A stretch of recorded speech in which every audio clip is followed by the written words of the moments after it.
जी हां, मुस्लिमों के खिलाफ बांट रहे थे हथियार, वीडियो से खुली पोल। पुलिस का हो गया तगड़ा घेराव। अब ठूसे जा रहे सारे नफरतीय और दोषी जेल में। स्वागत है आप सभी का। आप देख रहे हैं द राजनीति का विशेष सेगमेंट खबर और विश्लेषण। मैं हूं जब्बार खान। तो क्या नए साल पर वाकई खुद को सनातनी कहने वाले उन्मादियों ने इस किस्म का प्लान तैयार कर रखा है कि देश के अल्पसंख्यकों के खिलाफ अब हथियार का प्रहार करना है?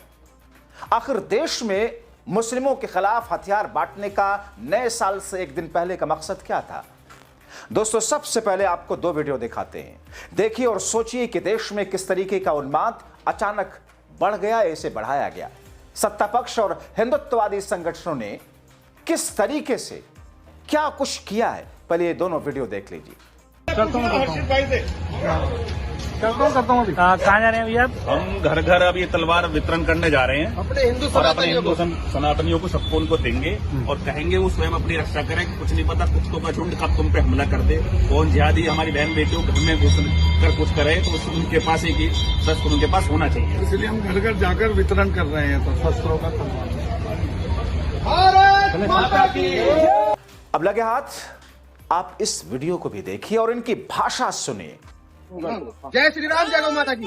भाइयों, जैसा जैसा बांग्लादेश में हो रहा है, ऐसे इस्लामिक कट्टरपंथियों को भारत के अंदर सीधा सीधा मैसेज है। अगर कोई भी हमारी हिंदू बहन बेटियों को या देश के अंदर किसी भी हिंदू परिवार को इस तरीके से परेशान करेगा या प्रताड़ित करने की कोशिश करेगा तो उसका इलाज कर दिया जाएगा। और सभी हिंदू परिवार को इसीलिए ही हम शस्त्र का वितरण कर रहे हैं। अगर भारत के अंदर इस तरीके की विचारधारा को समाप्त करना है तो सभी हिंदुओं को, सनातनियों को साथ के साथ साथ मंदिर के साथ साथ अपनी जितनी भी रोजगार है उसके साथ साथ शस्त्र का भी प्रशिक्षण लेना पड़ेगा। और अपनी बहन बेटियों को मैं सीधा सीधा कह रहा हूँ कि अगर आपको शस्त्र की जरूरत है या रास्ते में कोई भी जिहादी आपको परेशान करता है या किसी भी तरीके से टॉर्चर करने की कोशिश करता है तो आप हमारे हिंदू रक्षा दल कार्यालय में आओ और आपको शस्त्र मिलेगा, इस तरीके का प्रशिक्षण मिलेगा। कभी भी कोई भी जिहादी आपको किसी भी तरीके से छेड़ने की हिम्मत नहीं करेगा। देश को बचाना है, ये काम सरकार का है, लेकिन हमारा हिंदू रक्षा दल संगठन देश को बचाने के लिए हर तरीके से लड़ने को मरने को तैयार है। शस्त्र का वितरण भी करेंगे, उसका प्रशिक्षण भी करवाएंगे सभी को। और मेरा सभी को चेतावनी है, देश के इस्लामिक कट्टरपंथियों को, अगर देश में रहना है तो भारत के संविधान के हिसाब से रहना पड़ेगा, हिंदू संस्कृति के हिसाब से रहना पड़ेगा। नहीं रहना तो आपका इलाज कर दिया जाएगा। जय श्री राम, जय गौ माता।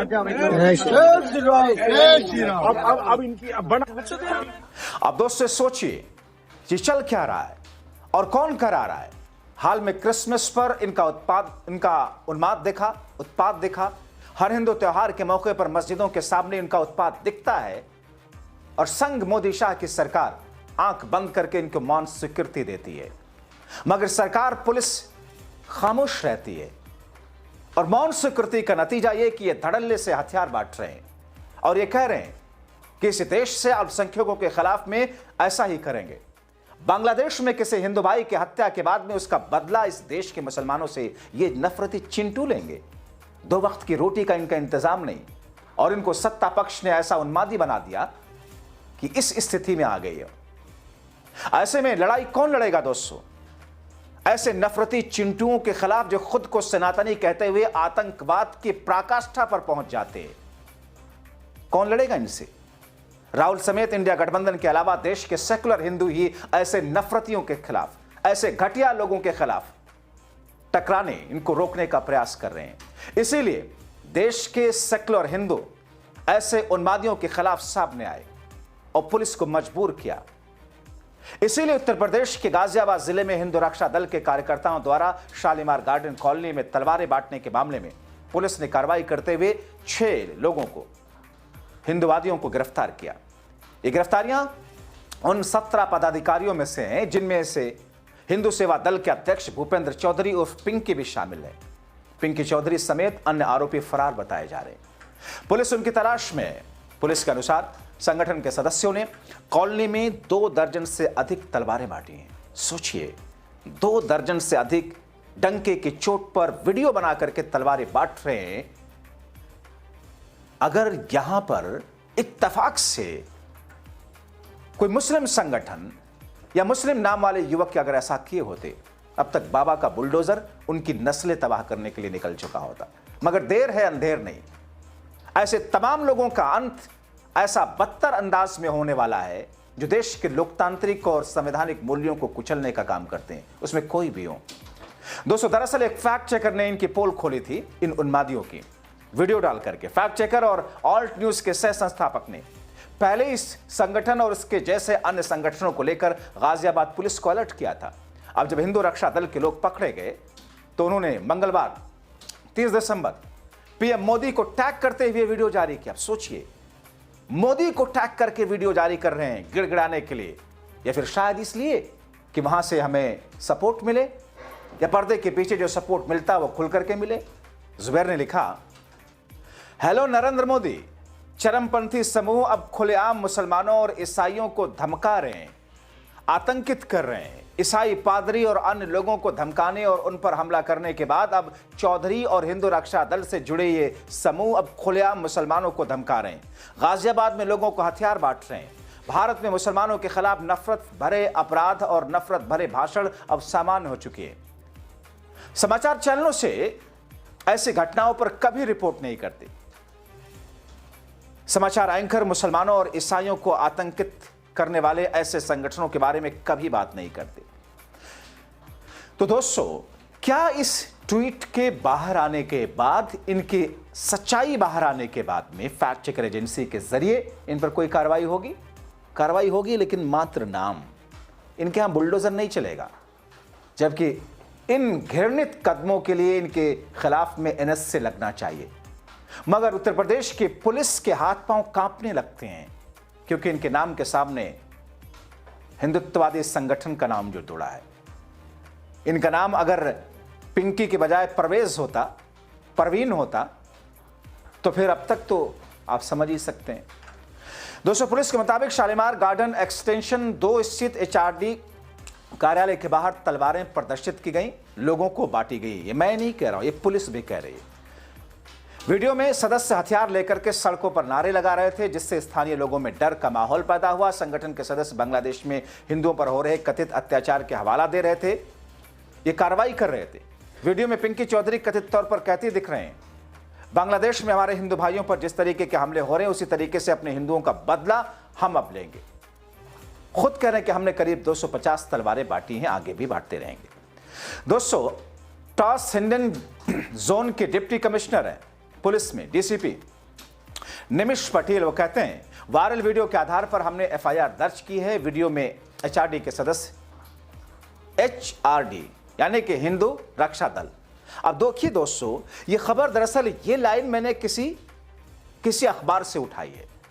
उस अखबार की जहरीली मानसिकता तो देखिए, कैसे हिंदुत्ववादी आतंकियों को बचाने के लिए वो हिंदू रक्षा दल के बजाय एचआरडी लिख रहा है, ताकि लोगों को पता ही नहीं चल सके।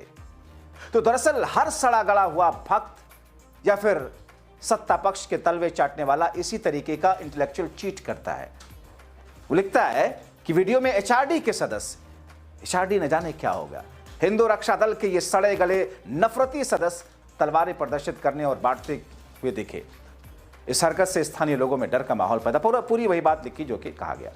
दोस्तों, उत्तर प्रदेश में हाल के वर्षों में मुसलमानों के खिलाफ विभिन्न प्रकार की घटनाओं की रिपोर्ट सामने आई, मगर खुद को योगी कहने वाला शख्स, जो मुख्यमंत्री इत्तेफाक से, जो ये कहता है कि मैं राजपूत घराने में पैदा हुआ, मुझे ठाकुर होने पर गर्व है, क्या कोई योगी ऐसी भाषा का इस्तेमाल कर सकता है? हो ही नहीं सकता कोई साधु और संत योगी जो अपनी जाति बताने लग जाए। खैर, जहां यह कहा जाता कानून का शासन चलेगा, मगर उसी राज में तो बांटी जा रही हैं तलवारें। कहां गई पुलिस आपकी? तो ऐसी रिपोर्ट की घटनाएं लगातार आई हैं, जो सामाजिक तनाव, धार्मिक विभाजन को बढ़ाती हैं। अवैध निर्माणों पर बुलडोजर कार्रवाई, लव जिहाद के आरोपों पर कट्टर संगठनों के हमले, हेट स्पीच, सब कुछ है। अंतर्राष्ट्रीय संगठनों जैसे एमनेस्टी इंटरनेशनल और यूएससीसीआरएफ की रिपोर्ट्स में यूपी को मुसलमानों के खिलाफ डिस्क्रिमिनेशन और हिंसा के हॉट स्पॉट के तौर पर चिन्हित किया गया। ये मैं नहीं कह रहा, अंतर्राष्ट्रीय एजेंसी कह रही है कि उत्तर प्रदेश के मुसलमानों के खिलाफ ये सब कुछ सबसे ज्यादा देश में हो रहा है। 2025 में भी हेट क्राइम्स की बढ़ोतरी दर्ज की गई। सरकारी पक्ष का जबकि यह दावा करता है कि कार्रवाई कानूनी है, किसी विशेष समुदाय को टारगेट नहीं करती, तो क्या सरकार ये बोलकर करेगी?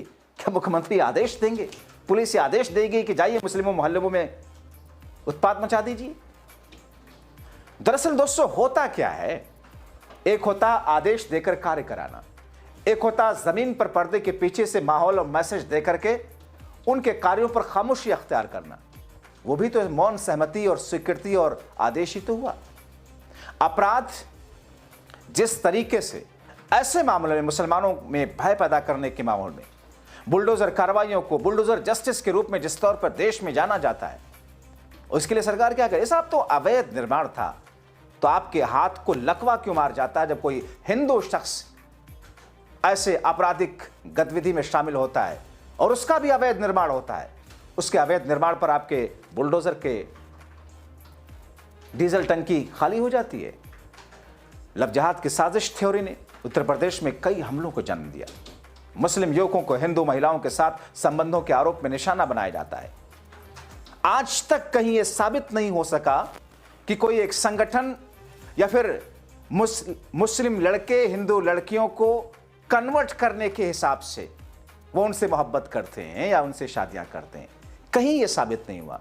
बावजूद इसके ये सारे के सारे नफरती चिंटू इस बात को लेकर के इस तौर पर अपनी छाती चौड़ी करते हैं कि साहब मुस्लिम तो लव जिहाद करते हैं। यही होता है जब सड़ी गली मानसिकता में संघ के इतिहास को, संघ की एजुकेशन को घुसा दिया जाए तो इन लोगों के सोचने की बुद्धि भ्रष्ट हो जाती है। आप उठाकर देख लीजिए, मैं इंडिविजुअल लेवल पर तो छोड़िए, समूहों को उठाकर देखिए। बजरंग दल अलग अलग जगहों पर अलग अलग हिंदुत्ववादी संस्थाएं किस तौर पर करती हैं। एमनेस्टी के 2024 की रिपोर्ट में कहा गया कि डेमोलेशन, जो बुलडोजर की बात कर रहा हूं, मुसलमानों के घरों, व्यवसायों, धार्मिक स्थलों पर अनुचित तरीके से हो रहे हैं, जो सजा के रूप में इस्तेमाल किए जा रहे हैं। हालांकि यूपी सरकार का तर्क है कि कार्रवाइयां सुप्रीम कोर्ट के निर्देश में हो रही है। सुप्रीम कोर्ट ने तो कई बार बुलडोजर कार्रवाई को रोका है। यूपी में मुसलमानों के खिलाफ माहौल, हेट स्पीच, कम्युनल वायलेंस जिस तौर पर है, बीजेपी शासित राज्यों में 80% हेट स्पीच मुसलमानों को टारगेट करती है। 2025 में 602 हेट क्राइम रिपोर्ट हुए, जिनमें अधिकांश मुसलमानों से जुड़े और केवल 81 में एफआईआर दर्ज हुई। ये घटनाएं मुसलमानों में डर पैदा करती हैं। सिविल सोसाइटी, अंतर्राष्ट्रीय संगठनों का मानना है कानूनी और सामाजिक सुधारों की जरूरत है ताकि ये सभी समुदाय के अधिकार सुरक्षित रहे। मगर मौजूदा वक्त का सत्ता पक्ष ऐसा लगता है कि अपुंज हो चुका है और ऐसे लोगों के लिए, ऐसे सरकारों के लिए ऐसे नफरती चिंटू आगे बढ़कर के बोलते हैं। शर्म आती है ऐसे लोगों पर। अपनी राय जरूर लिखें।